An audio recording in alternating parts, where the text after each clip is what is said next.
nggak sih kalian ngelihat jalanan yang rusak, proyek gedung yang nggak tahu kapan selesainya, atau bahkan jembatan yang cepat rusak? Nah, kira-kira yang salah itu di anggaran, pelaksanaan, atau emang sejak awal model perencanaan pembangunannya yang kurang tepat? Nah, kali ini aku bakal jelasin mengenai konsep dari model perencanaan pembangunan. Pembangunan itu bukan sekedar membangun, tapi bagaimana cara merencanakannya. Artinya pembangunan itu nggak boleh asal jalan, harus ada strategi yang jelas untuk meningkatkan kesejahteraan ekonomi dan sosial masyarakat. Contohnya, pemerintah harus mengatasi ketimpangan sosial atau untuk mengurangi kemiskinan, bahkan juga untuk menjaga lingkungan. Menurut Leahy, Clark, dan Reisinger pada tahun 2020 dalam jurnal yang berjudul Analisis Teori dan Konsep Perencanaan Pembangunan pada studi kasus negara berkembang menekankan bahwa strategi pembangunan yang sukses itu harus menekankan dampak lingkungan jangka panjang dan ketahanan sosial. Artinya, pembangunan hari ini tidak boleh merusak generasi masa depan. Kita tidak boleh mengejar pembangunan dengan mengorbankan lingkungan atau bahkan memperparah ketimpangan. Misalnya, pembangunan industri yang meningkatkan kesejahteraan ekonomi, tapi jika tidak dikontrol secara berkala, itu akan menyebabkan polusi dan kerusakan lingkungan. Jadi, pembangunan itu kan harus dilakukan dan dikerjakan secara matang, terus berkelanjutan, dan juga untuk kesejahteraan masyarakat. Kira-kira dengan cara apa sih model perencanaan pembangunan itu, dan dengan cara yang sama atau pendekatannya yang berbeda-beda? Nah, selanjutnya ada model-model perencanaan pembangunan. Model-model perencanaan pembangunan dibagi dalam 3 kategori pokok berdasarkan derajat kompleksitas struktural dan penggunaan sumber daya tertentu dari model tersebut. Yang pertama ada model agregat. Model ini berhubungan dengan perekonomian secara keseluruhan dan berkaitan dengan komponen-komponen agregat seperti konsumsi, produksi, investasi, tabungan, impor, ekspor, dan lainnya. Model agregat biasanya digunakan untuk perkiraan awal mengenai arah yang bersifat umum yang akan ditempuh oleh perekonomian suatu negara.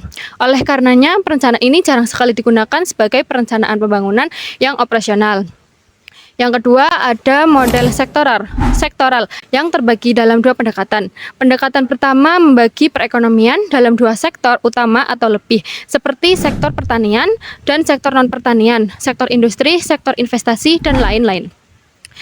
Pendekatan ini akan merumuskan rencana yang lengkap berdasarkan kegiatan-kegiatan pada sektor utama di dalam perekonomian secara terkoordinasi.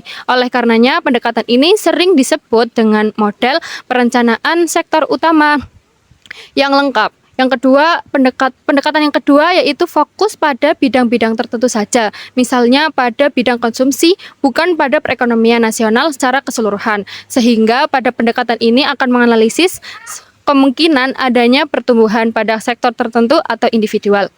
Oleh karenanya, pendekatan ini sering disebut sebagai model proyek sektor tunggal. Yang ketiga ada model antar industri, di mana kegiatan dari seluruh sektor ekonomi yang produktif saling berkaitan satu sama lain dalam konteks persamaan linear yang simultan, yang menyatakan proses produksi yang spesifik dari masing-masing industri. Model ini khususnya varietas pemrograman atau programming variety dapat ditetapkan utamanya pada perekonomian yang telah mencapai tingkat minimum pembangunan sektor industri. Nah, selanjutnya pada buku Perencanaan Pembangunan karya Ahmad Mustanir. Apa sih sistem perencanaan pembangunan nasional itu? Yaitu adalah sistem yang mengatur tata cara penyusunan rencana pada pembangunan secara terpadu antara pemerintah pusat dan pemerintah daerah. Sistem ini mencakup proses penyusunan, penetapan, pelaksanaan, pengendalian, dan evaluasi rencana pembangunan agar tujuan pembangunan nasional dapat tercapai secara efektif dan terarah.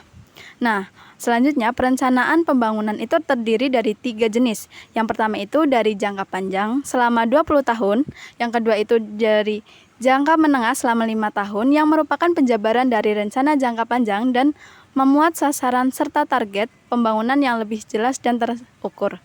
Ketiga, ada jangka pendek atau rencana tahunan selama 1 tahun yang berisi program, kegiatan, anggaran, serta indikator dan target kinerja secara rinci. Menurut Undang-Undang Nomor 25 Tahun 2004 tentang Sistem Perencanaan Pembangunan Nasional, terdapat 5 pendekatan dalam perencanaan, yaitu yang pertama, pendekatan politik. Pendekatan politik berkaitan dengan program kepala daerah atau presiden yang terpilih dituangkan dalam rencana jangka menengah. Yang kedua itu teknokratik. Pendekatan teknokratik menggunakan metode ilmiah dan lembaga terkait. Yang ketiga itu partisipatif, yang melibatkan masyarakat dan pihak yang berkepentingan. Yang keempat itu ada top down dan bottom up.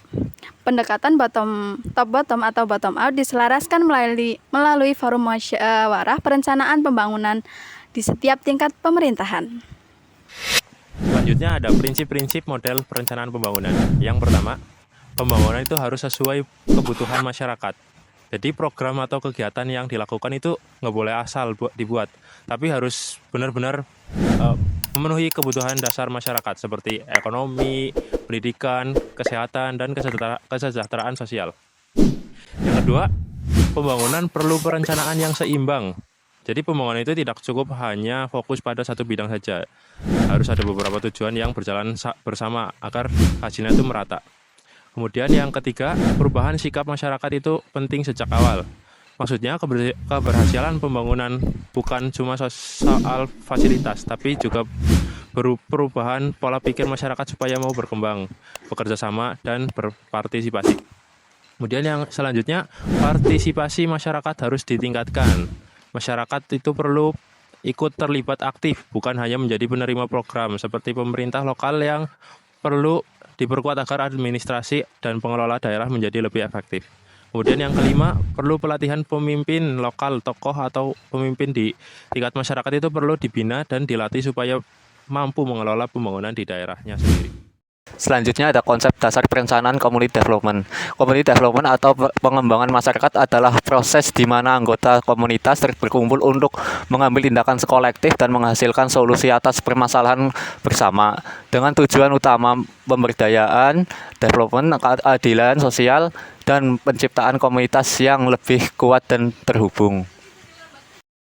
Dalam perencanaan CD, pendekatan yang kini banyak digunakan adalah aset based community development atau yang disingkatnya ABCD, yaitu filosofi dan metodologi yang memulai proses dengan mengidentifikasi, menetapkan, dan memobilisasikan aset, kekuatan, dan potensi yang sudah ada di dalam komunitas itu sendiri, bukan berfokus pada masalah dan kekurangan. Yang kedua adalah tahapan perencanaan dalam community development. Berdasarkan sumber akademik, ada beberapa kerangka tahapan perencanaan CD. Yang pertama ada model ABCD 5 tahap, discovery, mengidentifikasi aset dan kekuatan komunitas. Yang kedua, dream, merencanakan impian bersama tentang masa depan ideal. Kedua ada desain, menyusun program dan aksi strategis berbasis aset. Yang ketiga ada define, mematapkan tujuan serta menggalakkan kekuatan kolektif. Yang keempat ada decisive, melaksanakan aksi nyata secara berkelanjutan. Ya, untuk seterusnya ada model 4D untuk pengembangan program. Yang pertama ada define, mengidentifikasi masalah dan kebutuhan. Desain, merancang program intervensi. Development, mengembangkan strategi dan materi. Disseminate, menyebarluaskan program ke masyarakat. Yang ketiga ada aspek perencanaan partisipatif. Penelitian menunjukkan bahwa keterlibatan masyarakat dalam setiap tahap perencanaan pembangunan sangat penting. Namun sering terkendala oleh keterbatasan anggaran dan kebijakan pemerintah. Partisipasi masyarakat perlu difasilitasi melalui yang pertama perencanaan yang terstruktur dan berkelanjutan, stabilitas program, dampak yang berkelanjutan untuk memenuhi jangka panjang. Yang ketiga ada jenis-jenis aset dalam perencanaan CD. Dalam pendekatan ABCD, perencanaan harus mempertimbangkan 5 jenis aset. 1. Aset manusia, keterampilan dan pengetahuan warga. 2. Aset sosial, kelompok warga dan organisasi lokal. Ketiga, aset fisik, infrastruktur dan lahan. Keempat, aset lingkungan, sumber daya alam atau SDA. Yang kelima, ada aset finansial, modal yang tersedia. Untuk yang terakhir ada prinsip low hanging fruits. Dalam perencanaan CD penting menerapkan teori low hanging fruits yaitu pendekatan untuk mengidentifikasi peluang yang paling mudah dijangkau dan memberi dampak cepat. Ibarat memetik buah, ambillah yang paling dekat dan mudah diraih. Fokus pada peluang nyata yang bisa segera dimanfaatkan. Jadi ada beberapa dampak model perencanaan pembangunan. Yang pertama ada polusi udara, yang kedua ada kemiskinan, yang ketiga ada kerusakan alam, yang keempat ada kerusakan lingkungan.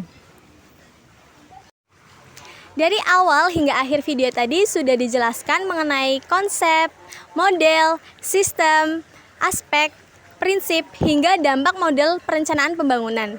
Bisa disimpulkan bahwa model perencanaan pembangunan itu bukan cuma soal menjalankan suatu program atau membangun sebuah gedung, jembatan, jalan, dan sebagainya, tapi bagaimana sih model perencanaan pembangunan itu bisa lebih terarah, efektif dalam jangka panjang, tidak merusak lingkungan, dan yang paling penting nih, bisa mensejahterakan masyarakat dari berbagai aspek. Sekian penjelasan materi dari kami. Kurang lebihnya mohon maaf. Terima kasih. Bye-bye.